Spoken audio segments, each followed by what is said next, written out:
So I saw the band CMYK last night. They were awesome. I don't think that's a band. That's an acronym for cyan, magenta, yellow, and black. Warzala uses those colors to print their books. So they're not a band? No, Well, then where did I get this t-shirt? I have no idea. But we are the marketing interns, so let's talk about colors. Okay.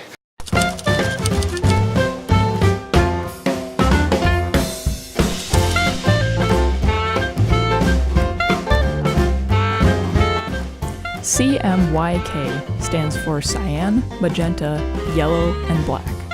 The images we print here are composed of layers of these colors.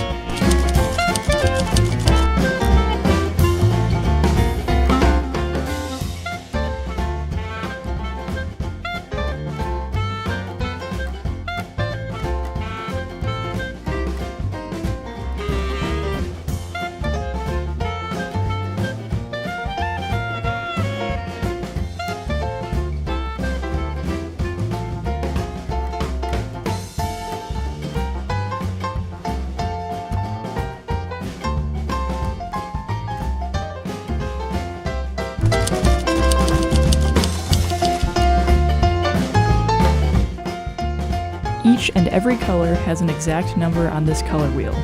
When mixing ink, the goal is to always get the color as close to its official number as possible. This makes it easier to create a formula that can be used to produce any amount of that color ink.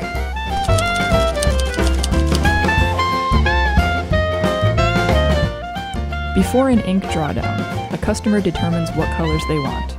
A small amount of ink is mixed to replicate a color for the presses.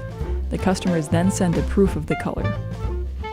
Using this swatching press, various test swatches are created and tested for accuracy. Once the customer approves the proof, a formula for that particular color is used to create a much larger batch of that ink, which could be hundreds of gallons.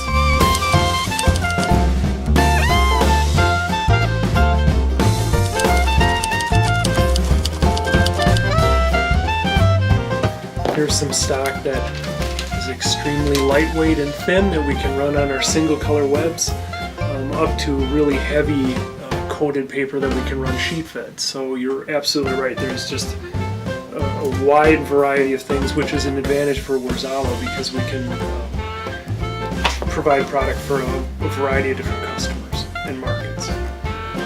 Maybe a good way to look at it is if you think of painting. So if you're going to paint a bare wood surface versus painting a surface that's already been painted, one obviously takes a lot more paint than the other. Same thing with coated stock versus uncoated stock. Uncoated stock will absorb ink much more readily than a coated stock.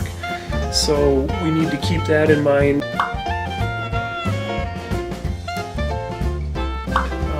Because of course they will appear differently.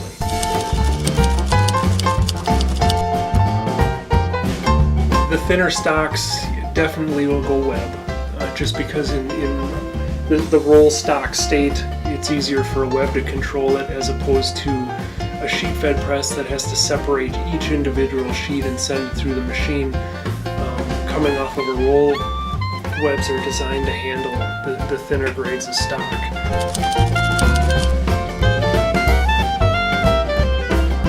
You get a tour of people that are new to it and that are excited to see what's going on, and you can say things to them that really don't make any sense to everybody else, but they just agree to it.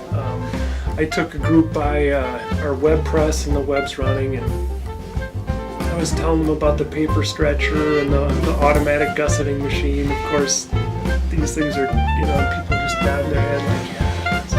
So it's, a little white lie just to see if anybody knows, and everybody, it's just fun. The other thing is having customers in for press okays, and they're just absolutely ecstatic that we're manufacturing our product.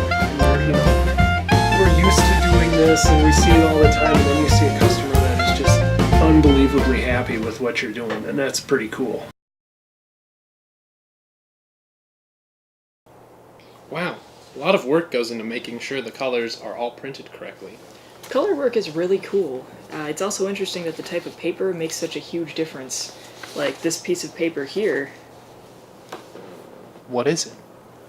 It's a list of all the things that Warzala recycles and reuses. This goes on for pages.